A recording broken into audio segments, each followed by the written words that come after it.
Imagine this. You go to the movies with your friends. You buy some snacks, you find your seats, and you sit down and wait for the show to start. Your friend is bubbling with excitement. He's telling you all about the movie, he's telling you who stars in it, but then he tells you something that you're not too happy about. It's 3 hours long. You're not sure if you have the attention span for that. The movie begins, and 30 minutes in, you feel this weird sensation. You feel this strong urge to go on your phone. You try to resist. You know your friend wouldn't like that. You know that would make him upset. But the movie is just moving so incredibly slowly. So you cave in. You grab your phone and you start scrolling through social media. And finally, your brain has that rush of dopamine it's been craving all night long. Look, I genuinely believe your focus is one of the most precious resources that you have. And unfortunately, we're living in an era where that resource is scarcer than ever. I often have people telling me that they not only struggle to work, but that they struggle to watch movies, that they struggle to read books, that they struggle to do anything that requires their attention for a prolonged period of time. Now listen, I have some good news and I have some bad news. The bad news is that it's impossible to be 100% laser focused all the time. I don't have that ability, nobody has that ability. But there are steps you can take to get pretty close, so here are a few of my tips. Tip number 1, set your intentions. While we're working, many of us don't even realize when we get distracted. We might be doing our work for 1 minute and then end up scrolling through TikTok for the next 10. And then when we look up from our phones, we're kind of like, what just happened? This usually happens because our intentions don't line up with what we actually do.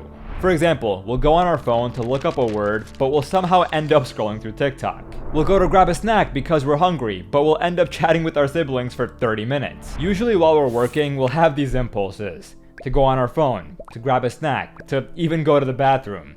And we'll be very fast to justify these feelings. We'll convince ourselves that we have a very valid reason for stepping away from our work. But you need to observe these impulses and not be too quick to act on them. For example, if you catch yourself reaching for your phone, ask yourself one question.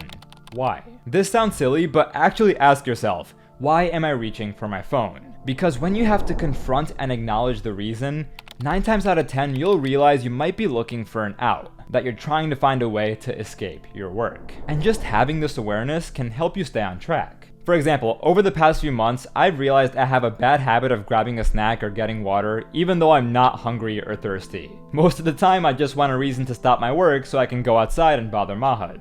Okay, but let's say your intention is legitimate. Let's say you have to look up a word or respond to an email. In this case, I recommend you clearly articulate your intention either in your head, out loud, or even on a piece of paper to lower the chances of you getting distracted. For example, if you have to go on your phone to do something work-related, tell yourself, I'm going to do X, Y, and Z, and then put my phone down. Setting these intentions explicitly will help you cut any distractions that come your way. Tip number 2, let them come and go. While you're working, you might have random thoughts pop up out of nowhere, and these thoughts are going to do all they can to take you away from your work, but you cannot let them win. Most of the time, these thoughts won't even be related to your work. For example, out of nowhere you might start thinking about your favorite TV show or about your weekend plans. The key here is to let these intrusive thoughts come and go. Observe and acknowledge them, maybe even write them down if you want to come back to them later, but ultimately do not engage with them. Of course, this is easier said than done. This is a skill you're gonna have to practice, but there are a few ways you can make it easier. First, practice meditation. A huge part of meditation is literally just becoming an observer of your mind and letting these intrusive thoughts and ideas come and go. And more broadly, meditating is also a great way to relieve the stress of being a student and escape all the chaos. I'll be honest, I don't meditate that often anymore. I feel like I've gotten relatively good at managing my thoughts and stress. But during my senior year of college, when I was locked home during COVID, there was this 1 month period when I would meditate every single day.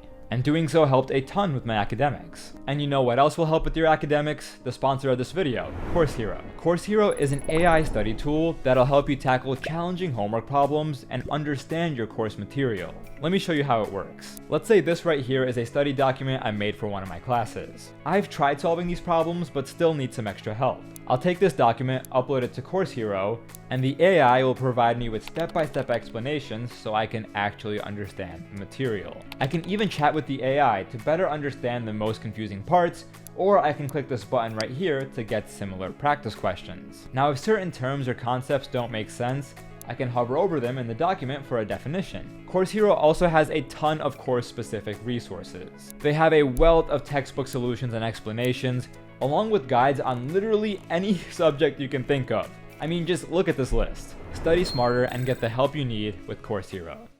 Alright, moving on to tip number 3. Remove alternatives. Sometimes it's hard to focus because you're aware of what you could be doing instead. For example, while you're doing your homework, you're very aware that you can simply open up a new tab and watch some YouTube videos. You're very aware that you can grab your phone and scroll through a couple TikToks. Or many TikToks. Knowing that these alternatives exist and knowing that they're easily accessible makes it hard to focus. So my first tip here is to immediately set up time limits, because that takes away your phone as an alternative. But you might be saying, Gohar, I've tried setting time limits, but they don't work for me. Well, you might be too aggressive with your limits. For example, if you spend an average of 4 hours per day on social media and suddenly limit your usage to 30 minutes, you are going to have a very tough time. You'll probably just dismiss the time limit notification whenever it pops up and go about your day. So instead, I recommend you gradually reduce your limit. Take a look at your average screen time for your most used apps, take 90% of those numbers, and set those as your screen time limits. A few days later, set your limits to 80% of those numbers. And keep working your way down until you're happy with your average phone usage. You can also try to make your alternatives less enticing. For example, a huge appeal of going on your phone is that dopamine rush you get from watching colorful and entertaining videos. So what if those videos were black and white? It probably wouldn't be as fun anymore. So as I've suggested before, if you're struggling to stay off your phone, try enabling grayscale mode. On your iPhone, you can do this by going to Settings, Accessibility, Display and Text Size, then Color Filters, and enable grayscale. On Android, the steps might vary depending on the exact model of your phone, so just search up your phone model's name, followed by grayscale. Tip number 4. Get emotionally invested. Okay, so removing alternatives is an effective way to enhance your focus, but it feels like a forceful way. It almost feels like you're punishing yourself. A much more effective and fulfilling way of staying focused is by getting emotionally invested. And I mean like really getting into it. Because once you find that genuine passion or spark for whatever you're working on, you won't even have to try to focus. It'll just happen naturally. Okay, so this might sound a little cringe, but here's what I recommend you do. Take whatever subject you're working on and find a relevant soundtrack. Play that soundtrack while you're working and just imagine you're some mad scientist or genius on the brink of a breakthrough. If you're studying physics or chemistry, throw on the Oppenheimer soundtrack. If you're studying computer science, throw on the Social Network soundtrack. Or even if you're just coding, this is such a great soundtrack. If you're studying history, I've heard Lord of the Rings is pretty good, though I haven't tried that one. Let me know if you like it. I have a handful of other soundtracks and playlists I listen to while working, which I'll link in the description of this video.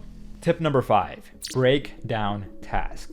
If your to-do list only contains tasks that are big and daunting, you're going to run into 2 issues. First, you're going to have a hard time getting started because the tasks feel too overwhelming. Second, when you start these tasks, you're going to feel a little scatterbrained because you won't know which part to tackle first. So to really rein in that focus, I recommend you take these bulky tasks and break them down into smaller chunks. Not only will the work feel more manageable, but you'll be able to better concentrate on each individual piece.